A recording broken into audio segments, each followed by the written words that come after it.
तो गाइस आज का वीडियो फाइनली स्टार्ट करते हैं राहुल फिटनेस की अपडेट के साथ। और आप लोग जानते हो कि मैं इंडियन एथलीट्स को कवर नहीं कर पाता हूं, बट अगर रीजन ऐसा हो तो एब्सोल्युटली एक गर्व की बात है। मतलब राहुल की ऐसी अपडेट, ऐसी physique I have never seen. ये एक टॉप लेवल की, इंटरनेशनल लेवल की फिजिक है इस वक्त, इस पॉइंट पर। जिस तरह की कंडीशनिंग हो रही है, जिस तरह के इनके मसल्स हार्ड हो रहे हैं, एब्सोल्युटली इनसेन गाइस। अब देखो, मैं पूरी तरह से बिलीव करता हूँ कि इस फिजिक के साथ और जिस तरह से इनके कोच इनकी पोजिंग के हर एक एस्पेक्ट पर इतनी बारीकी से ध्यान दे रहे हैं, एंड जिस तरह से स्पेशली ये लग रहा है इस पॉइंट पर, मैं नहीं मानता कि इस बार ये क्वालिफाई नहीं हो पाएंगे। ये प्रो शो राहुल का ही है, सिर्फ अगर ये पोजिंग में कुछ गलत ना कर दें इस पर डिपेंड करता है। बट आई रियली एडमायर जिस तरह से इनको गाइड करा जा रहा है पोजिंग के एस्पेक्ट्स को लेकर। बट बॉस, ये एब्सोल्युटली है क्या?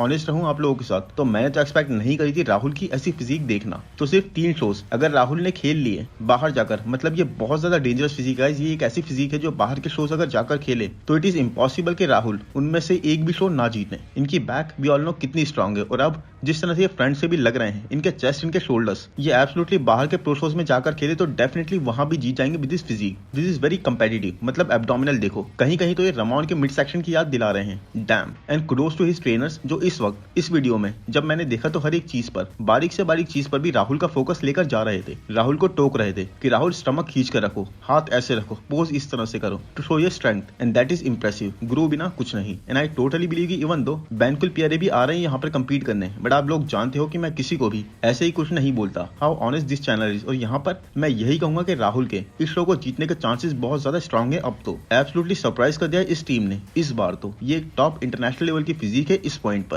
और शिवम ने अभी रिसेंटली एक बहुत ही ज्यादा इंटरेस्टिंग बात कही है, एंड दैट इज कि अब सवाल ये है कि मैं इस टाइटल को अब हैंग कर दूं, यानी कि रिटायरमेंट ले लूं, या फिर एक और टाइटल लेकर आऊं अपने लिए। जिसका साफ साफ मतलब ये है गाइस कि क्रिस अब और भी ज्यादा सीरियस थॉट दे रहे हैं इस चीज को कि उन्हें अब क्या करना है आगे। क्या उन्हें और कंपीट करना है, या फिर 5 titles are more than enough. वैसे मैं बता दूं कि क्रिस को हेल्थ इश्यूज भी काफी सीरियस रहे हैं उनके प्रेप के दौरान पहले भी। फिर अब he is about to get married to be a father, उनकी फैमिली स्टार्ट होने वाली है। एंड अपने करियर के इस पॉइंट पर क्रिस ने इतना कुछ अचीव कर लिया है ऑलरेडी कि एक्चुअल में क्रिस को अब और कुछ प्रूव करने की जरूरत है नहीं। एक standard of classic physique division, the face of bodybuilding. क्योंकि even though guys open division सबसे बड़ा डिवीजन है, बट बॉडी बिल्डिंग को आज के टाइम पर अगर किसी के नाम से जाना जाता है, या जो बॉडी बिल्डर या एथलीट सबसे ज्यादा नोन है पब्लिक के बीच में, पॉपुलर है, वो है Chris Bumstead. Crazy amount of Instagram followers, insane fan following. मतलब जैसे क्लासिक एरा में आर्नोल्ड की पॉपुलैरिटी थी, वैसी आज के टाइम पर क्रिस की है। 5 टाइटल्स ऑलरेडी, एंड हर एक साल पहले से भी बेहतर होकर आना। एंड आई नो बहुत सारे लोगों का कहना है कि क्रिस लास्ट ईयर ज्यादा बेटर थे। तो ट्रस्ट मी गाइस, किसी दिन अगर मैं बैठा कंपेयर करने तो रिवील कर दूंगा आपके सामने क्या insane Chris was this year. ये क्रिस का बेस्ट पैकेज था, एक इनसेनली कंडीशन पैकेज जिसमें क्रिस की बैक तो ब्रॉट अप थी ही, साथ ही क्रिस का bicep tear was also healed. Anyways, इस बात को उस दिन के लिए बचा कर रखते हैं ताकि क्लियरली समझ में आए। फॉर नाउ आप बस ये समझ लो कि इट्स बिकॉज ऑफ क्रिस हम रमॉन को, हम वेजली को, हम उसको देख पा रहे हैं इस तरह से एक्सट्रीम लेवल पर पुश होते हुए। क्रिस ने स्टैंडर्ड ही कुछ ऐसे सेट कर दिया कि उनको चेस करने के लिए हर किसी को एक्सट्रीम तक खुद को पुश करना पड़ा हर एक साल और इंप्रूव करके। और एज अ रिजल्ट आपने देखा कि रमॉन इस साल एब्सोल्युटली इनसेन आए थे। किस कदर पुश थे रमॉन डीनो, बहुत ज्यादा सिग्निफिकेंट प्रोग्रेस थी वो, बहुत ज्यादा सिग्निफिकेंट इंप्रूवमेंट्स। And why?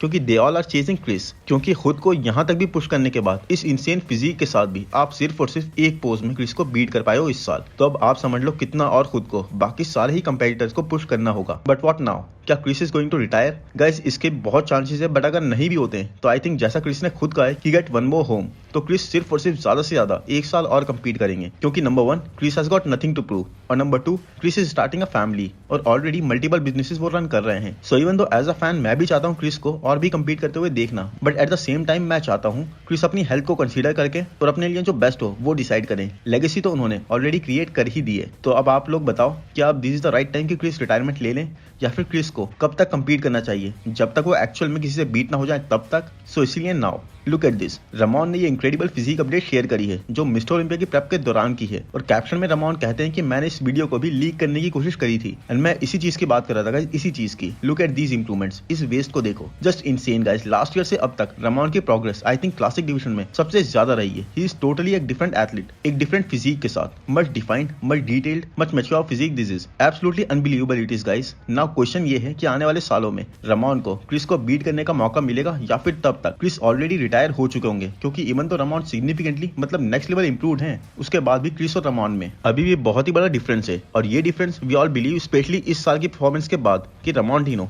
तय तो कर सकते हैं, बट क्या एक साल में कर सकते हैं? दिस इज क्वेश्चनेबल, क्योंकि डिफरेंस इज रियली ह्यूज और क्रिस अब कभी भी कुछ भी अनाउंस कर सकते हैं। मेंबरशिप ज्वाइन करने का ऑप्शन अवेलेबल हो गया है, मीनिंग अगर आपको मेरा कंटेंट अच्छा लगता है और आप मुझे सपोर्ट करना चाहते हो, ये कंपलसरी बिल्कुल भी नहीं है गाइस, क्योंकि आप लोग मेरे वीडियोस को देखकर इतना प्यार देते हो, वो भी एक बहुत बड़ी चीज है। बट अगर आप और भी सपोर्ट करना चाहते हो इस चैनल को, तो बेस्ट तरीका है मुझे सपोर्ट करने का मेंबरशिप ज्वाइन करके।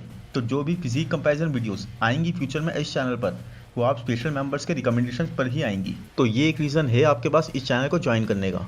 बाकी if you just want to support me and support the channel, वो एक अनदर रीजन है। So thank you to all of you. और इसी के साथ गाइस निक के बारे में गुड न्यूज ये है कि निक इस वक्त काफी अच्छे से रिकवर कर रहे हैं एंड अब वो वॉक भी कर पा रहे हैं एंड ट्रेन भी कर पा रहे हैं। एंड निक ने ये कुछ शोल्डर्स और ट्राइसेप के वर्कआउट सेशन के बाद की पिक शेयर करी है एंड आप देख सकते हो the condition is still there, the vascularity is still there and Nick upper body wise massive लग रहे हैं। निक ने अभी एक रीसेंट पॉडकास्ट में ये भी बोला था कि वो ये नहीं कहते कि वो ये मिस्टर ओलंपिया जीत जाते अगर होते तो, बट उनके ना होने से बहुत सारे लोग बहुत खुश हो गए हैं, क्योंकि अगर वो होते तो शो के रिजल्ट्स काफी चेंज तो जरूर होते। एंड इस चीज पर काफी लेजेंड्स ने अग्री भी करा, क्योंकि इस शो में कोई भी परफेक्टली कंडीशन नहीं था। हर कोई प्री जजिंग में तो सॉफ्ट साइड पर ही था, क्योंकि मेंस ओपन की पोजिंग सबसे लास्ट में अराउंड 11:30 स्टार्ट करी गई थी। तो results definitely would have been different, क्योंकि निक की कंडीशन आने वाली एबिलिटी को अब तक तो कोई क्वेश्चन नहीं कर सकता। एनीवेज निक से एक इंटरव्यू में ये भी पूछा गया कि क्या तुम आर्नोल्ड क्लासिक में भी कम्पीट करोगे? तो वैसे तो निक एक इनवाइट का वेट करेंगे, but as we all know Nick is not shy to compete, बल्कि वो उन कुछ बॉडी बिल्डर्स में से हैं जो किसी भी प्रो शो को डोमिनेट करने का पूरा पोटेंशियल रखते हैं। और इसलिए निक ने कहा कि अभी तो वो थोड़ा सा टाइम लेंगे अच्छे से रिकवर करने में, एंड उसके बाद वो मैट से डिसाइड करेंगे, यानी अपनी कोच से, कि क्या करना है। वैसे मैट ने निक से ये कहा है कि अगर तुम्हें ऐसे कोई पैसों की रिक्वायरमेंट नहीं है, तो मैं चाहता हूं कि तुम आर्नोल्ड क्लासिक में कम्पीट ना करो, या फिर किसी भी शो में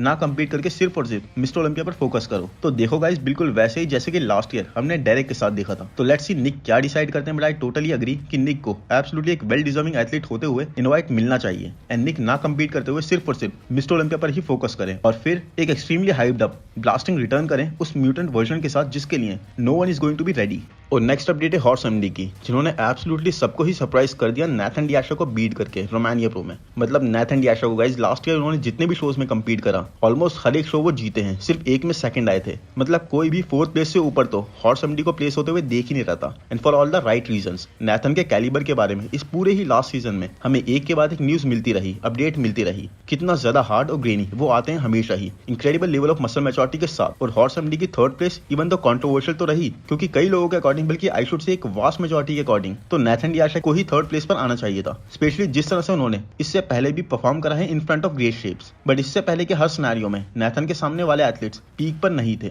बट अगर आप रोमानिया प्रो को, जो अब क्लियर फुटेज आ गई है, आप दोबारा से देखोगे तो आप लोग भी रियलाइज करोगे एक ही चीज, कि कितने इंसेनली कंडीशन और कितने ज्यादा स्ट्राइटेड हॉर्स एमडी आए थे ऑन द स्टेज। मतलब एब्सोल्युटली नेल बाइटिंग कंडीशन थी वो। यस, हॉर्स एमडी ने इस ईयर मसल मास के लिए अपनी थिन वेस्ट को सैक्रिफाइस तो कर दिया है। हॉर्स एमडी की वेस्ट अब वैसी थिन नहीं है जैसे वो पहले हुआ करती थी, बल्कि अब काफी ज्यादा थिकर साइड पर है, जो इनको हर्ट भी डेफिनेटली कर ही रही है। बट उसके बाद भी पोजिंग के टाइम पर पोजेस लॉक करते में हॉर्स एमडी बहुत अच्छे से अपनी फिजिक को, अपनी वेस्ट को कंट्रोल कर पा रहे थे, और इनकी कॉर्ड्स वर रियली गुड, मतलब बहुत ज्यादा स्ट्राइटेड थी। सो अब क्या प्राग प्रो में इस रीमैच में हॉर्स एमडी फिर से वही चीज रिपीट कर पाते हैं, या इस बार Nathan De Asha will be ready for him? ये तो गाइस हमें जल्दी ही पता लग जाएगा। एंड इसी के साथ टेरेंस रफिन इंडिया आ चुके हैं, एंड आई होप आप सब लोग भी बहुत ही ज्यादा एक्साइटेड होंगे टेरेंस रफिन को इंडिया में कम्पीट करते हुए देखने के लिए। वेल, टेरेंस किसी लोकल जिम में ट्रेन कर रहे थे, एंड एब्सोल्युटली नॉली टेरेंस की कंडीशन लग रही थी। जिस ग्रेनीनेस, जिस कंडीशन के लिए टेरेंस जाने जाते हैं, जिस एब्सोल्युटली ब्यूटीफुल क्लासिक स्ट्रक्चर के लिए टेरेंस रफिन जाने जाते हैं, वो अब इंडिया में हमारी ऑडियंस विटनेस करेगी। एंड इफ आई से कि क्लासिक से तो किसी भी दूसरे कंपेटिटर्स के अब चांसेस नहीं है क्वालिफाई होने के। तो आई थिंक आप सभी लोग इतने ज्यादा मैच्योर और सेंसिबल हो कि कोई भी डिसएग्री नहीं करेगा। तो दीपक नंदा यानी कि इंडियन रॉक की पोजिंग देखने के लिए तो मैं बहुत एक्साइटेड हूँ, बट आई रियली बिलीव कि ये अपॉर्चुनिटी किसी के लिए भी